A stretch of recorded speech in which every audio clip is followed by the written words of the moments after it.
الحمد لله نحمده ونستعينه ونستغفره ونؤمن به ونتوكل عليه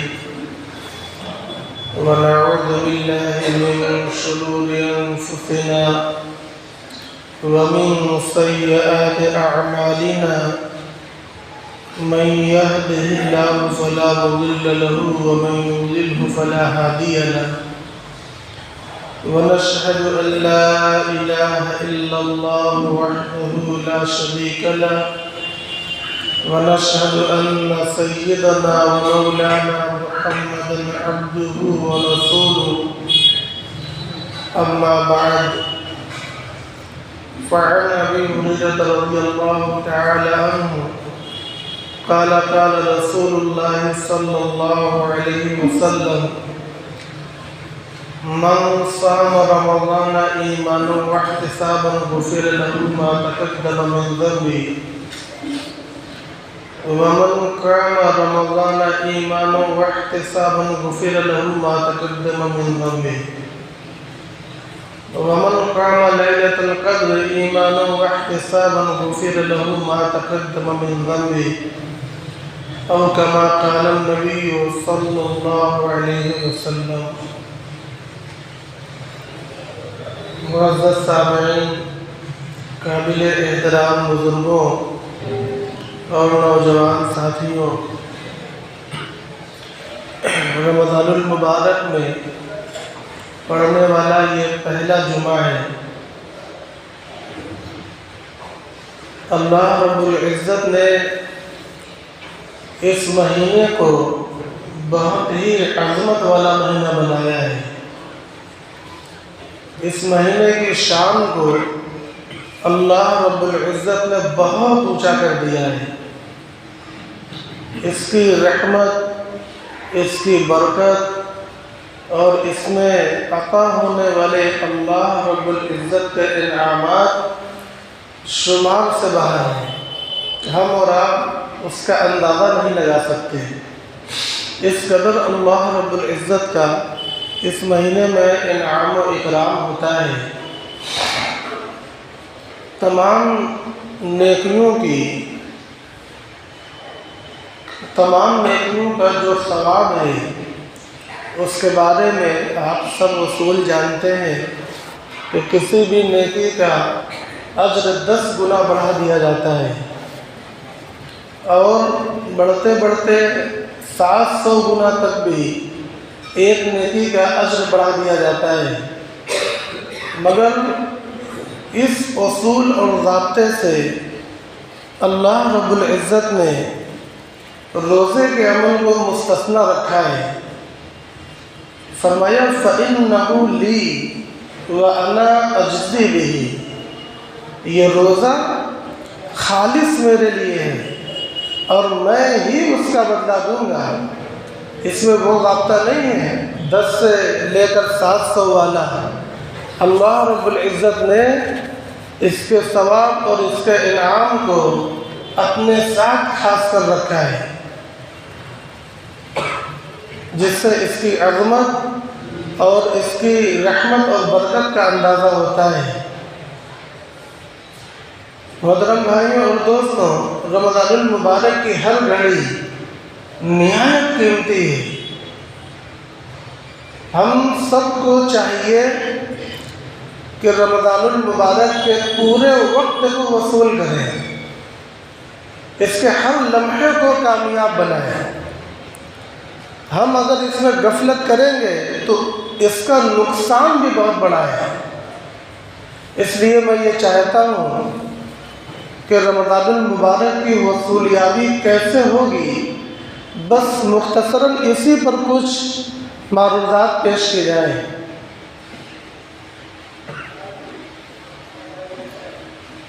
حدیث شریف میں آتا ہے کہ جس نے من لم یدع قول الزور والعمل به فلیس للہ حاجۃ فی ان یضع طعامہ وشرابہ، او کما قال النبی صلی اللہ علیہ وسلم۔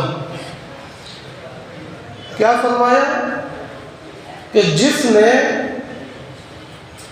رمضان المبارک کے اندر قول زور کو نہیں چھوڑا اور عمل زور کو نہیں چھوڑا تو اللہ رب العزت کو اس کے روزے کی کوئی حاجت نہیں ہے۔ یہاں ایک بات تو پہلے یہ عرض کر دوں کہ اللہ تبارک و تعالیٰ کو تو ویسے بھی حاجت نہیں ہے، اللہ بے نیاز ہے، لیکن یہاں پر مفہوم یہ ہے کہ ہمارے اعمال جو خود قبولیت کے محتاج ہیں وہ اللہ تبارک و تعالیٰ کے یہاں اس وقت قبولیت سے نوازے جائیں گے جب ہمارے روزے میں قول زور اور عمل زور شامل نہ ہو۔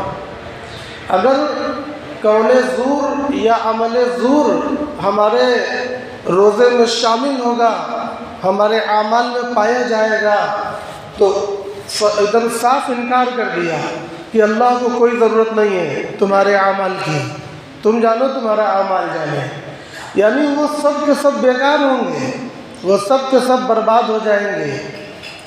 ایک دوسری حدیث شریف میں ہے کم من صائم لیس لہ من صیامہ الا الظمأ، کتنے ایسے روزے دار ہیں کہ ان کو صرف بھوک پیاس حاصل ہوتا ہے، اس کے علاوہ کچھ حاصل نہیں ہوتا۔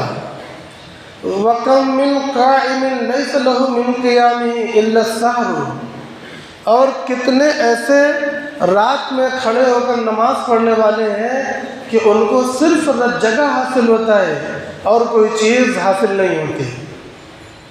کھڑے ہو کر تراویح پڑھتے ہیں، کھڑے ہو کر تہجد پڑھتے ہیں، اپنی رات کو قیام میں مشغول لگتے ہیں، مگر اس قیام کا ان کو کوئی فائدہ ملنے والا نہیں ہے، ان کا قیام بیکار جائے گا، برباد جائے گا۔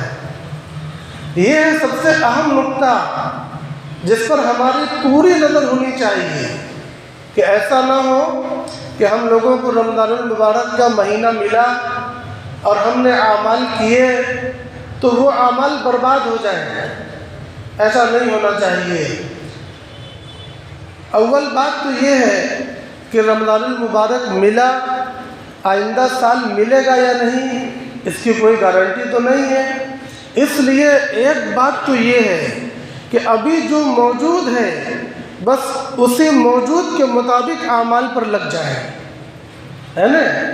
ابھی جو موجود ہے اسی موجود کے مطابق ہم لوگ اعمال پر لگ جائیں، یہ نہ سوچیں، یہ نہ کہیں کہ آئندہ ہم محنت بڑھا لیں گے، تہجد پڑھ لیں گے، تلاوت کر لیں گے یا نیک بن جائیں گے۔ دماغ ہم کو سوچواتا ہے، نفس ہم کو سمجھاتا ہے، شیطان ہمارے سامنے تلبیس رکھتا ہے کہ چلو آج نہیں کل کر لیں گے، تو یہ سب سے بڑا دھوکہ ہے۔ کل کو کسی نے نہیں دیکھا، اس لیے آج اور ابھی سے اپنے دل کے اندر مصمم عزم کریں، نیت کریں اور ارادہ کریں کہ جو کچھ کرنا ہے وہ آج اور ابھی سے کرنا ہے، اعمال بھی، اصلاح بھی، پرہیز بھی، سب کچھ آج اور ابھی سے کرنا ہے۔ اور نمبر 2 یہ بات سمجھنا ہے کہ اعمال ایسے کرنے ہیں جو کم از کم قبولیت کے لائق تو ہوں، اس کے بعد بھی ڈرتے رہنا ہے۔ اگر اعمال کے اندر وہ چیزیں ہی پیدا نہیں ہوئی جو قبولیت تک لے جائیں تب تو پھر کوئی امید بھی نہیں ہے۔ خطبے کے اندر میں نے جو روایت پڑھی اس کا ترجمہ کر لیتے ہیں۔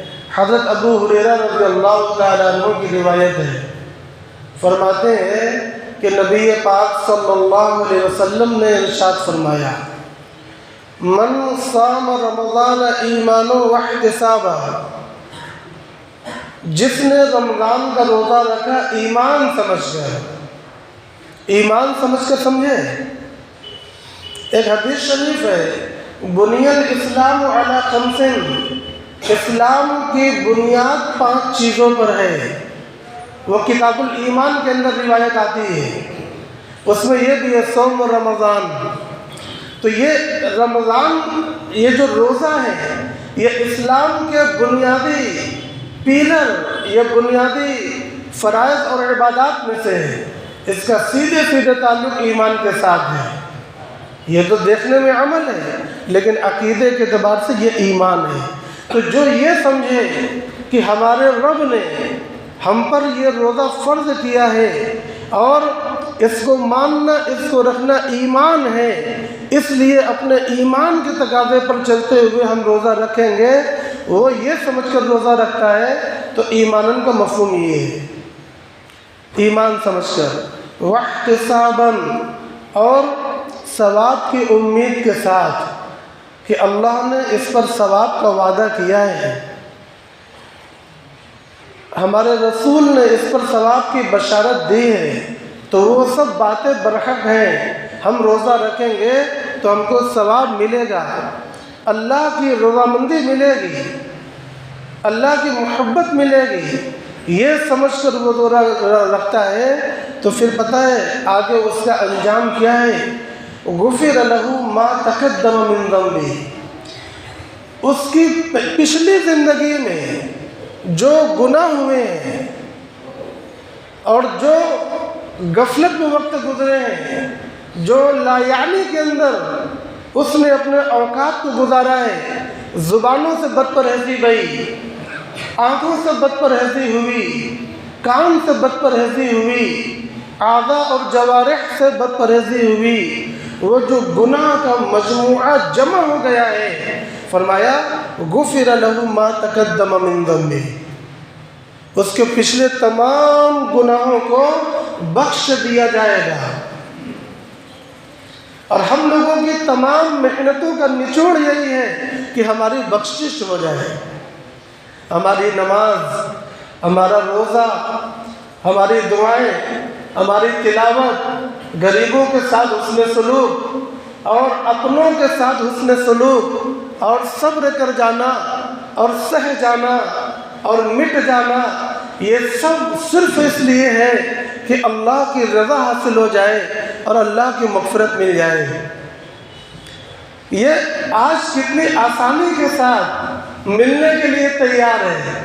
فرمایا من صام رمضان ایمانا واحتسابا غفر لہ ما تقدم من ذنبہ، یہ ہے اللہ کا خاص انعام کہ جس کے لیے بہت محنتیں کرنی ہوں اور بہت مجاہدے سے گزر جانا ہو، آج بالکل روزہ رکھیے اور وہ انعام حاضر ہے۔ آگے فرمایا من قام رمضان ایمانا واحتسابا غفر لہ ما تقدم من ذنبہ، اور جس نے رمضان میں قیام اللیل کیا، رات میں کھڑا ہو کر نماز پڑھا، تو اس کے لیے بھی یہی انعام ہے کہ اس کے پچھلے تمام گناہوں کو بخش دیا جائے گا۔ قیام رمضان کیا ہے؟ قیام رمضان سے اصل مراد تراویح کی نماز ہے۔ ایک ہے قیام اللیل اور ایک ہے قیام رمضان، دونوں الفاظ میں تھوڑا سا فرق ہے۔ قیام اللیل یعنی رات والی نماز، وہ پورے سال چلتی ہے، رمضان میں بھی، جس کو ہم لوگ تہجد کہتے ہیں، اور ایک ہے قیام رمضان، یہ پورے سال نہیں چل سکتی، اس کا موقع صرف اسی مہینے میں ہمیں اور آپ کو ملتا ہے، اس کے بعد 11 مہینے اس کا موقع نہیں ملے گا۔ یہ قیام رمضان ہے، اسی کو ہم لوگ تراویح کہتے ہیں۔ تو جس نے قیام رمضان کیا تو اس کے لیے بھی اللہ تبارک و تعالیٰ کی طرف سے اسی انعام کی بشارت ہے کہ اس کے پچھلے گناہوں کو معاف کر دیا جائے گا۔ اور فرمایا من قام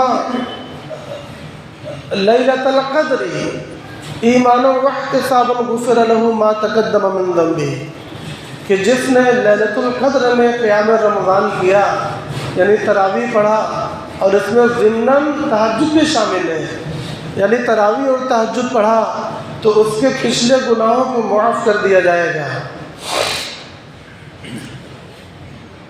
یہ رمضان المبارک کی خاصیت ہے۔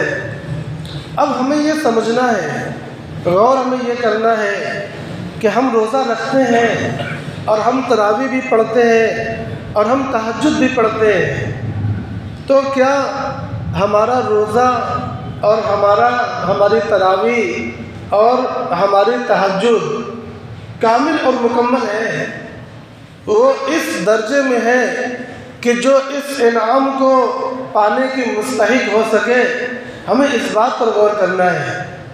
دیکھو بہت سے لوگ تو ایسے ہیں جن کے بارے میں یہ حدیث واقعی صادق آتی ہے کہ کتنے ایسے روزے دار ہیں جن کو بھوک کے سوا کچھ حاصل نہیں ہوتا، روزے سے ہیں مگر نماز چھوٹ رہی ہے، روزے سے ہیں مگر دنیا داری میں بالکل مشغول ہیں، اور نفس نے، من نے اور شیطان نے ان کو سمجھا رکھا ہے کہ تم اس گدی سے ہٹنا مت، نقصان ہو جائے گا، ابھی بہت کمائی کا موقع ہے۔ اور مختلف حیلے سے، مختلف بہانے سے نفس اور شیطان یہ ہمیں اللہ کی منشا کے خلاف لے جاتے ہیں۔ کیوں؟ کیونکہ وہ اعداء اللہ ہیں، وہ عدو اللہ ہیں۔ عدو اس کو بولتے ہیں جو خلاف ہو، تو وہ اللہ اور اس کے رسول کے خلاف ہے، تو وہ ہمیں اللہ اور اس کے رسول کے خلاف ہر آن اور ہر لمحہ لے کر جائیں گے۔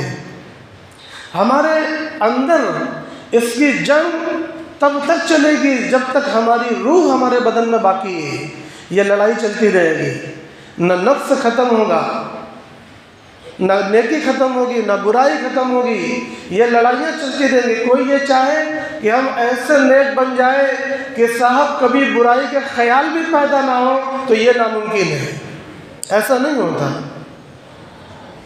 آدمی ہر حال میں اسی طرح رہے گا، چاہے کتنا مقرب ہو جائے، اللہ کا محبوب ہو جائے، پرہیزگار ہو جائے، لیکن نفس کے تقاضے وہ ہر دن اس کے سامنے آتے رہیں گے۔ ہاں یہ ضرور ہے کہ وہ تقوی پر محنت کر کے نفس کو مغلوب کر دے تو نفس ہارا ہوا رہے گا، اور اگر نفس کو تقویت پہنچائی تو پھر تقوی ہارا رہے گا اور نفس غالب رہے گا۔ تو بہت سے لوگ تو ایسا روزہ رکھتے ہیں کہ ان کے روزے کا فائدہ ملنے والا ان کو نہیں ہے۔ حضرت شیخ زکریا رحمۃ اللہ علیہ نے فضائل اعمال میں روزے کے آداب میں 6 آداب لکھے ہیں، اور وہ سمجھیے کہ پوری بحث اور پورے بیان کا خلاصہ ہے۔ کیا ہے؟ نمبر 1، آنکھوں کی حفاظت۔ آنکھوں کی حفاظت، آنکھیں غلط جگہ پر نہ پڑیں۔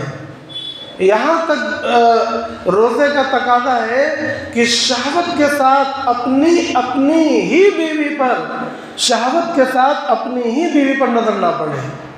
اپنی بیوی تو حلال ہے، اس پر نظر ڈالنا حلال ہے، لیکن روزے کے دن میں، روزے کی حالت میں جیسے حلال کھانا اور حلال پینا اور حلال صحبت سے منع کر دیا گیا ہے، اسی طریقے سے یہ سمجھ لیجئے کہ بیوی کے اوپر حلال نظر ڈالنے سے بھی منع کر دیا گیا ہے۔ وہ کیا ہے؟ بیوی پر شہوت کی نظر حلال ہے، اس نظر سے منع کر دیا گیا ہے۔ تو اب غور کریے کہ جب بیوی پر شہوت کی نظر نہیں ڈال سکتے تو پھر جو حرام ہے، جو غیر محرم ہے، اس پر نظر ڈالنا یہ روزے کے کتنا خلاف ہوگا، روزے کی روح کو کتنا زخمی کرے گا، ہمارے روزے کو کتنا برباد کرے گا۔ تو پہلی چیز یہ ہے کہ نظر کی حفاظت، کوئی غلط جگہ پر نظر نہ پڑے۔ غلط جگہ کیا ہے؟ نمبر 1 غیر محرم پر نظر ڈالنا، اور نمبر 2 ہر گناہ کی جگہ پر نظر ڈالنا، اور نمبر 3 آج کل موبائل ہے، موبائل آدمی اپنے گھر کی تنہائی میں بھی ہے تب بھی اس کے پاس ایسا آلہ ہے کہ وہ چاہے تو گندی چیزوں پر نظر ڈال سکتا ہے۔ محترم بھائیوں اور دوستوں، بہتر تو یہی ہے کہ موبائل کو اٹھا کر بالکل رکھ دیا جائے اور اس کے بدلے میں قرآن کو اٹھا لیا جائے، ورنہ اگر ہم نے ایسا نہ کیا تو دن بدن جو لاپرواہیاں بڑھتی ہیں، آج ہم نے موبائل سے پرہیز کیا، کل کچھ میسیج دیکھا اور تیسرے دن یوٹیوب میں پہنچ گئے، اور پہلے مدینے کی تراویح دیکھا، مکے کی تراویح دیکھا، کچھ علماء کے بیانات سنے، اور اسی کے ساتھ ساتھ اب اس کے بعد راستہ شروع، اور آدمی پہنچتے پہنچتے وہاں پہنچتا ہے کہ کئی روزے رکھ چکا ہے اور ایک دن اپنے پورے اعمال کے اندر آگ لگا دیتا ہے۔ اور ہونا یہ چاہیے تھا کہ اللہ کی رضا حاصل ہو جاتی، اب وہ اللہ کی لعنت کا مستحق ہے۔ ایک حدیث شریف میں یہ بات بھی تو آئی ہے کہ جس نے رمضان کا مہینہ پایا اور اس نے اپنی مغفرت نہ کرا سکا تو اس کے اوپر اللہ کی لعنت ہے۔ تو یہ کتنا خطرناک مسئلہ ہے۔ ہم کہیں سے آزاد نہیں ہیں، ہم دو چیزوں کے درمیان گھرے ہوئے ہیں، یا تو اپنی مغفرت کرا لیں یا پھر لعنت کے مستحق بھی ہو سکتے ہیں۔ معاملہ آسان نہیں ہے، معاملہ پیچیدہ ہے۔ اس لیے مناسب یہی ہے کہ موبائل کا استعمال کاروبار کے وقت میں کال اور واٹس ایپ تک محدود کر دیں، اور اس کے علاوہ جو دیکھنے کی عادتیں ہیں بالکل موبائل کو رکھ دیں، اور اس کے بدلے میں قرآن مجید کے پاروں کو اٹھا لیں۔ یہ وہ مہینہ ہے جس مہینے کو اللہ کے کلام کے ساتھ بڑی خاص مناسبت ہے۔ شہر رمضان الذی انزل فیہ القرآن، اس کو خاص مناسبت ہے، اور کہ جتنی آسمانی کتابیں اللہ نے نازل فرمائی ہیں، حضرت ابراہیم پر، حضرت داؤد پر، حضرت موسیٰ پر، حضرت عیسیٰ علیہ السلام پر، وہ تمام کی تمام کتابیں جو کہ اللہ کا کلام ہے، اللہ نے اسی ماہ مبارک کے اندر نازل فرمائی ہیں۔ آپ چاہیں تو فضائل اعمال میں دیکھ سکتے ہیں۔ تاریخ کے ساتھ حضرت شیخ زکریا رحمۃ اللہ علیہ نے فضائل اعمال میں اس کو درج فرمایا ہے۔ اور میں یہ بھی کہنا چاہتا ہوں کہ اس مہینے میں فضائل اعمال کو اٹھا لیں، اپنے گھروں میں فضائل رمضان کی تعلیم کو جاری کرا دیں، تاکہ رمضان پر ملنے والے انعامات اور اللہ کی مہربانیاں، رحمتیں اور برکتیں یہ سب معلوم ہو، اور بہتر رمضان کیسے گزرے گا وہ بھی اسی کتاب سے معلوم ہوگا۔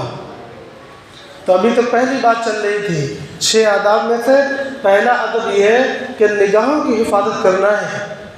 سب لوگ نیت کر لیں، اپنے دل کے اندر عزم مصمم ارادہ کر لیں کہ انشاءاللہ آج سے اور ابھی سے ہم مکمل اپنے نگاہوں کی حفاظت کریں گے، موبائل کے ذریعے بھی اور عام طور سے بھی۔ ہم اپنی نگاہوں کو ایسی جگہ نہیں ڈالیں گے جس سے اللہ ناراض ہوتا ہو، ہم اللہ کی ناراضگی کا کام نہیں کریں گے۔ نمبر 2، اپنے زبان کی حفاظت۔ زبان عجیب چیز ہے، سب سے زیادہ گناہ زبان سے ہوتے ہیں، اور جہنم میں سب سے بڑی تعداد ان لوگوں کی ہوگی جو اپنے زبان کی وجہ سے جہنم میں چلے گئے ہوں گے۔ یہاں تک کہ حدیث شریف میں یہ آیا ہے کہ اگر 2 چیزوں کی گارنٹی دے دو تو ہم تمہیں جنت کی گارنٹی دے دیں گے۔ ان میں سے ایک ہے زبان اور ایک ہے شرمگاہ۔ شرمگاہ کا مسئلہ تب بھی آسان ہے، زبان کا مسئلہ بہت مشکل ہے۔ رمضان المبارک کے اندر خاص طور سے زبان کی حفاظت کرنا ہے۔ اور زبان کی حفاظت کیا ہے؟ ایک تو جیسے وہ گالیوں سے پرہیز کرنا ہے، اور فحش کلام، چاہے وہ گانے ہو چاہے شعر و شاعری ہو، اس سے سخت پرہیز کرنا ہے۔ آج کل ایک اور چیز شامل کر لینا چاہیے، غیر محرم سے باتیں کرنا عام رجحان ہے۔ اگر رشتہ لگا ہے تب بھی، رشتہ نہیں لگا ہے تب بھی، اور رشتہ لگا ہے تب بھی، دونوں کا مسئلہ ایک ہے۔ اس سے جو چیٹنگ کر کے بات کرتے ہیں واٹس ایپ پر یا دوسرے ایپ کے ذریعے سے، وہ بھی اسی میں شامل ہے۔ یہ کیا ہے؟ اس جگہ پر زبان کا استعمال کرنا جہاں پر ہمارے اللہ اور رسول نے منع کیا ہے، حرام ہے اس جگہ پر زبان کا استعمال۔ اسی طرح یہ بھی بتلایا گیا کہ جو روزہ رکھے تو وہ من کانا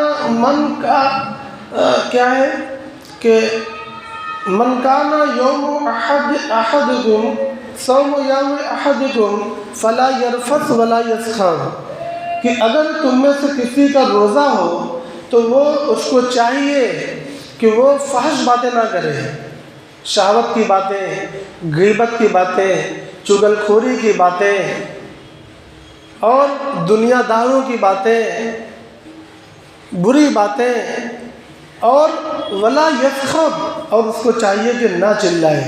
آدمی چلاتا کب ہے؟ جب غصہ آتا ہے۔ اور رمضان المبارک میں یہ عام بیماری ہے، خصوصاً جن کو پان نہیں ملتا تو ان کو تو بہت ہی غصہ آتا ہے۔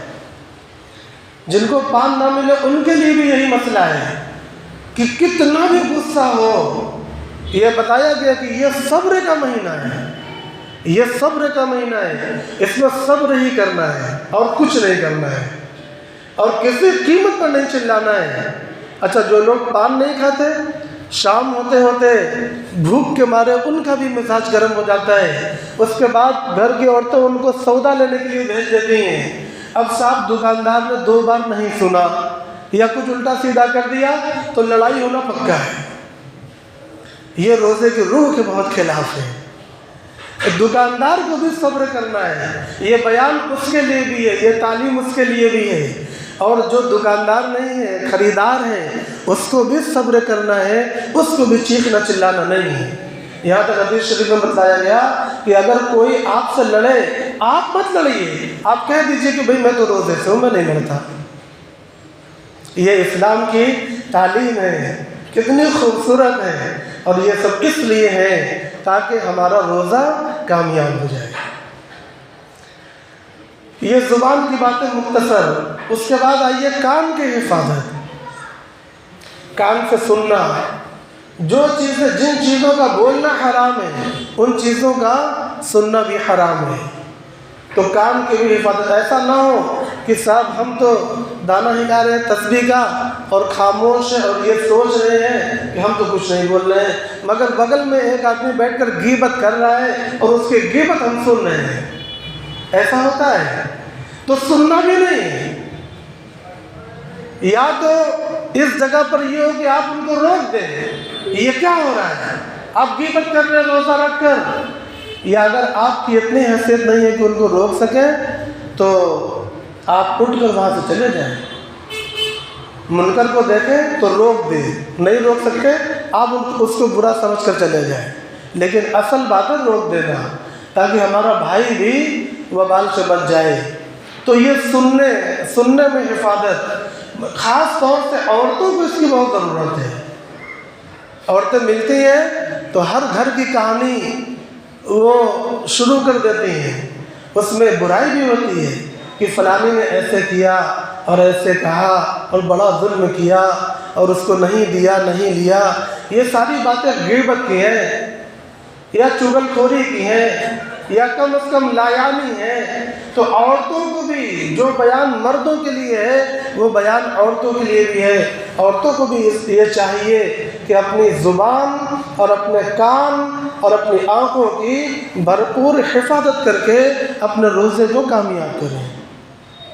اور نمبر 4، بدن کے تمام اعضاء، ہاتھ ہیں، پیر ہیں اور بدن کے دوسرے عضو ہیں، ان کو گناہ کی طرف نہیں لے جانا ہے، پرہیز کرنا ہے۔ ہاتھ سے گناہ ہو سکتا ہے، کوئی گناہ کی چیز پکڑنا، گناہ میں مدد کرنا، یہ تمام کی تمام چیزیں عام دنوں کے اندر بھی منع ہے، مگر یہ آج تمہارے روزے کو ختم کر دیں گے، اس لیے خصوصیت کے ساتھ آج ضرور اس سے پرہیز کرنا ہے۔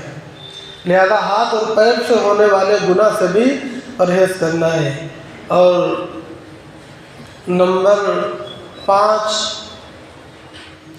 اللہ سے دعا کرنا، اللہ سے مانگنا، کیونکہ ہم اور آپ چاہ کر بھی نہیں بچ سکتے۔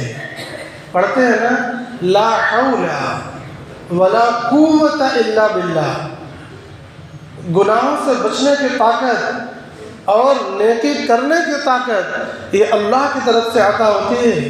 ہم جب اپنے طاقت کی طرف نظر کریں گے، ہم جب اپنے اعمال کی طرف اپنی نظر کریں گے تو پھر شیطان ہمیں دھوکہ دے دے گا اور اللہ کی مدد شامل حال نہ ہوگی۔ اس لیے ہم ہر وقت ہر عمل میں، ہر آن اور ہر لمحہ اللہ کی طاقت اور قدرت کی طرف نظر رکھیں، اپنے اعمال کی طرف نہیں۔ اگر ہم سے کچھ اعمال اللہ کرا لیتا ہے تو اس پر اللہ کا شکر کریں، اس پر تکبر کرنے کی ضرورت نہیں ہے۔ کسی سے نہیں کرایا اور کسی سے کرایا، وہ دونوں اللہ کے فیصلے ہیں۔ جس سے نیک اعمال ہوئے وہ اترا نہیں سکتا، اس کو تو اللہ کی بارگاہ میں گر پڑنا چاہیے کہ اللہ آپ نے ہم سے اتنی محبت کیوں فرمائی، ہم بھی تو اس لائق نہیں تھے، اب اے اللہ اپنے اس بندے سے بھی محبت فرما لے۔ ہونا تو یہ چاہیے، عجب، تکبر اور اترانے کی کوئی گنجائش نہیں ہے۔ اس لیے پانچویں بات یہ ہے کہ اپنی نظر اللہ کی قوت اور قدرت کی طرف رکھیں، اپنے اعمال کی طرف ہرگز نہ رکھیں۔ اس کو کہہ لیں اخلاص نیت، نیت بالکل خالص ہو، کوئی گرد غایت اس میں دوسری شامل نہ ہو۔ اور چھٹواں ادب جو حضرت شیخ رحمۃ اللہ علیہ نے لکھا ہے وہ یہ لکھا ہے کہ سب کچھ اچھا کرنے کے بعد اللہ سے ڈرتے رہیں۔ اعمال کی قبولیت کے بارے میں اللہ سے ڈرتے رہیں کہ مبادا ایسا نہ ہو کہ ہم نیک اعمال کرتے رہیں اور وہ نیک اعمال کسی ایسے گن میں مبتلا ہو، کسی ایسی مخفی بیماری میں مبتلا ہو، علت میں مبتلا ہو کہ اللہ کے یہاں وہ قبولیت کے لائق نہیں ہے۔ ایسا ہو سکتا ہے کہ ہم عمل کرتے رہیں مگر کوئی باطن کے اندر ایسی رکاوٹ ہے کہ ہمارے اعمال غیر مقبول ہیں۔ اس لیے اللہ سے ڈرتے رہیں اور اللہ سے امید بھی رکھیں۔ ایمان خوف اور رجا کے درمیان ہے، ایمان خوف اور رجا کے درمیان ہے۔ خوف کا غلبہ ہو جائے اور آدمی مایوس ہو جائے یہ نہیں۔ اسی طرح اتنی اللہ سے امید باندھ لو کہ شاید کوئی خوفی نہیں ہے، کوئی خوفی نہیں ہے، تو حدیث شریف میں اس کو بھی منع کیا گیا ہے۔ ایسا بندہ بھی بڑے نقصان میں ہے۔ ایمان اور خوف کے درمیان، خوف اور رجا کے درمیان ایمان ہے۔ بات اب تقریباً مکمل ہو گئی کہ رمضان المبارک کو ہمیں بڑے ادب اور احترام کے ساتھ پورا کرنا ہے اور اپنے اعمال کی حفاظت کرنا ہے، اور اس مہینے کے اندر کثرت کے ساتھ قرآن مجید کی تلاوت کرنا ہے، پوری تراویح اہتمام کے ساتھ پڑھنا ہے۔ اور ان سب کا حاصل کیا ہے؟ دو باتیں جس پر میں بات ختم کرتا ہوں۔ لعلکم تشکرون، لعلکم تتقون۔ قرآن مجید میں دو جگہ رمضان کی آیت آئی ہے، ایک جگہ فرمایا لعلکم تشکرون اور دوسری جگہ فرمایا لعلکم تتقون۔ یہ سب اس لیے کروایا جا رہا ہے تاکہ تمہارے اندر شکر، اللہ کا شکر ادا کرنے کا جذبہ پیدا ہو جائے، اور اس لیے کروایا جا رہا ہے تاکہ تمہارے اندر تقویٰ پیدا ہو جائے۔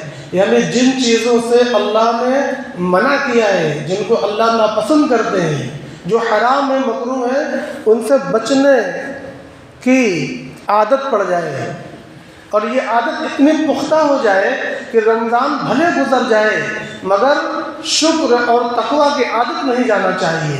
پھر پورے سال اسی کے مطابق ہم اللہ کے شکر گزار بندے بن کر جئیں اور متقی بندے بن کر جئیں۔ وآخر دعوانا الحمدللہ رب العالمین۔